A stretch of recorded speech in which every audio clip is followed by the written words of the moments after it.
अरे नीना बिट्टू क्या कर रही है? अभी तक सोई नहीं तू? तस्वीर बना रही हूँ। देखो तो क्या बनाया बिटिया ने। क्या है? देखे देखे देखे देखे देखे, ये क्या है? बादल। अरे बाप रे, इतने सारे बादल। हरी से बोलो छतरी ले आए, बारिश आएगी तो भीग जाओगे, फिर क्या होगा? पर ये कहाँ के बादल हैं? ये कैसे बादल हैं? ये क्या है? मेरे बादल है। क्या है? ये हाथी बादल, ये ऊंट बादल। ये छोटा सा बादल यहाँ क्यों है? इसलिए क्या छोटे बादल ज्यादा चलते नहीं है। अच्छा अच्छा अच्छा, ठीक है। नीना, मैंने कहा था जाकर सो जाओ। अभी जाती जरा नाम लिख लो। जाओ सो जाओ। जाओ बेटी, सो जाओ सो जाओ सो जाओ, जाओ सो जाओ। तुमने उन्हें छुड़वाया क्यों? किन्हें? जिन्हें पकड़ने के लिए मैंने लठाक भेजे थे। लीला बिहारी 4 दिन से बुखार में भुन रहा है, ये कोई तरीका किसी को बुलाने का? तुम जमींदारी के तरीके मुझे मत सिखाओ। मैं जानता हूँ तुम जमींदार की बेटी हो, जमींदारी का काम तुम्हें मुझसे ज्यादा आता है, लेकिन इंसानियत भी तो कोई फर्ज है। ये दया धर्म के उपदेश गांव वालों को जाकर सुनाओ, जिनके नेता बने फिरते हो।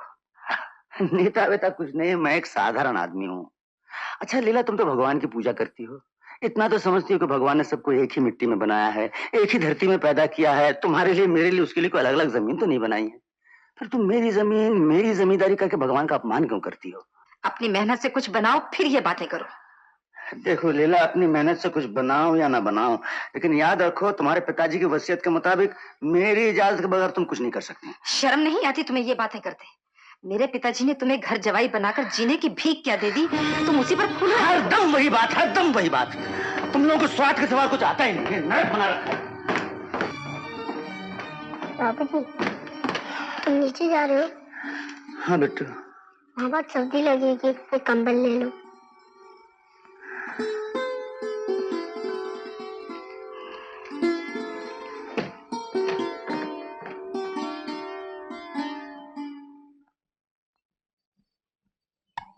देख बैजू, तू मालिक को 3 ताल सिखा चाहे 13 ताल, अपनी तो एक चाल है और उसमें फर्क आने वाला नहीं। रानी माँ ने जो कह दिया वो तो होके रहे कि कल शाम तक अगर कचेरी में रुपए नहीं पहुंचे तो बस्ती में आग लगवा दूंगा। क्या कह रहा था मैं? आग? घर में आग? बैजू, ये तेरी बेटी है ना?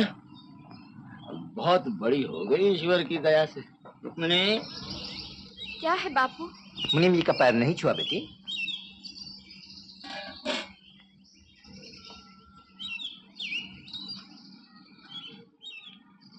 रहने दे।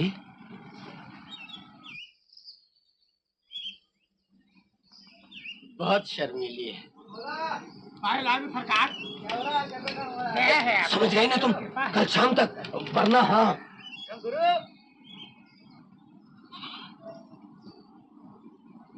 क्यों गुरु, ये मुनीम जी क्यों आए थे? कुछ नहीं जोगी ठाकुर, कुछ नहीं। कुछ नहीं क्या मतलब? जहाँ कुछ नहीं हो वहाँ तो मुनीम कभी जाएगा नहीं, और जहाँ मुनीम जाएगा वहाँ कुछ ना हो, ये तो हो नहीं सकता। क्या बात है बैजू? अरे मुंह से तो कुछ बोल। क्या बोलूं ठाकुर? रानी माँ का हुक्म मिला है, कल शाम तक महसूल न मिला तो सारी बस्ती उजाड़ देंगे। उनके कहने से क्या होता है बैजू? देश में अदालत और कानून करके भी कोई चीज है, एक एक को जेल में भिजवा दिया तो कहना। किसे जेल भिजवाएंगे ठाकुर?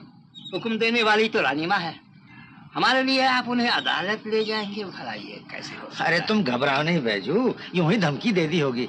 अरे रुक में नहीं जरा, वो ढोलक ले आजा। माफ करना ठाकुर, आज मैं ढोलक पर नहीं बैठ सकता हूँ, पैसा तो देना ही है। जाकर देखता हूँ, अगर महाजन से ही मिल सके तो। बैजू जोगी ठाकुर, रहने दे बेटी, रख दे।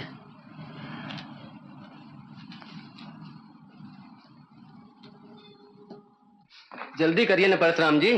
हाँ मुनीम जी।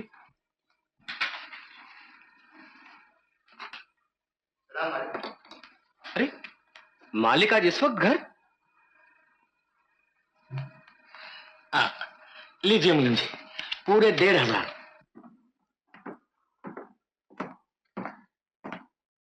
क्या कर रही बिट्टू? बाबूजी, आज मैं तुम्हारे साथ खाना खाऊंगी। नहीं बिट्टू, मेरी तबीयत ठीक नहीं। सर दर्द कर रहा है क्या? दबा दूं? नहीं बेटा, मुझे अकेले रहना है। मीना, चलो तुम्हारा खाना लगा दिया।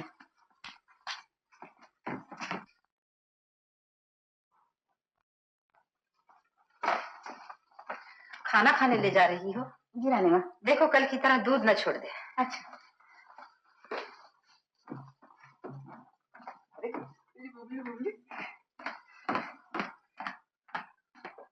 रानी माँ, क्या है मुनीम जी?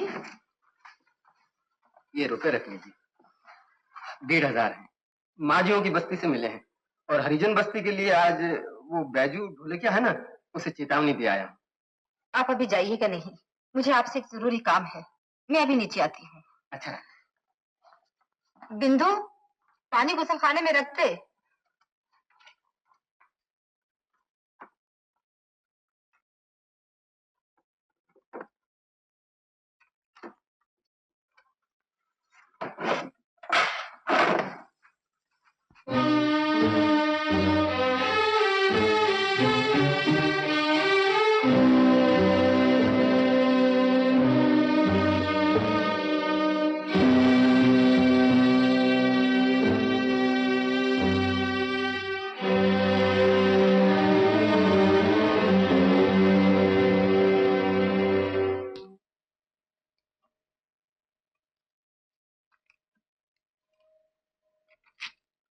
देखा, दूध दिया भी तो मैंगनी डालकर, क्या फायदा हुआ?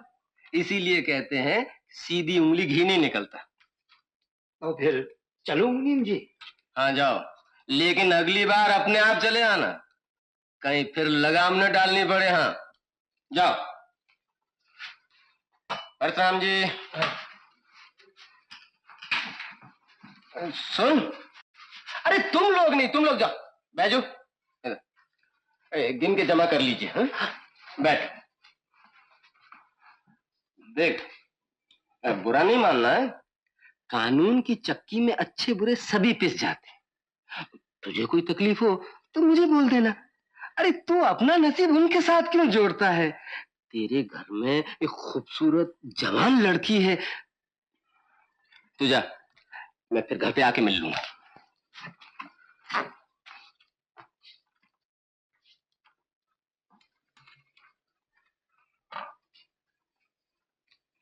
मुनीम जी, कल जो मांझियों से रकम मिली थी वो रानी माँ को दे आए थे ना आप? हाँ, जब ही दे आया था। क्यों? मैंने कल गट्ठी बांधते वक्त ऊपर वाले नोट पर नाम और तारीख लिख दी थी। देखिए वही नोट।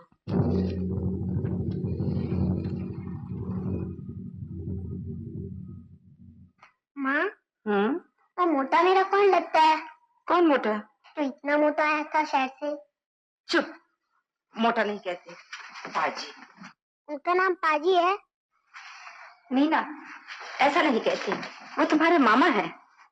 मामा जी तुम्हारे क्या लगते हैं? मेरे भाई, मौसी के लड़के। चलो जाओ खेलो।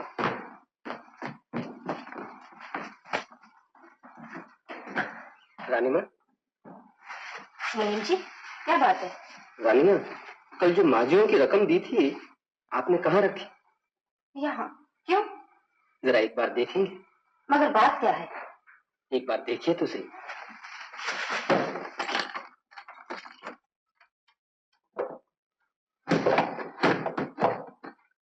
रुपए वहां नहीं मिलेंगे रानी माँ।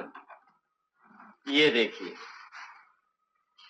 रुपए गए भी और लौट भी आए।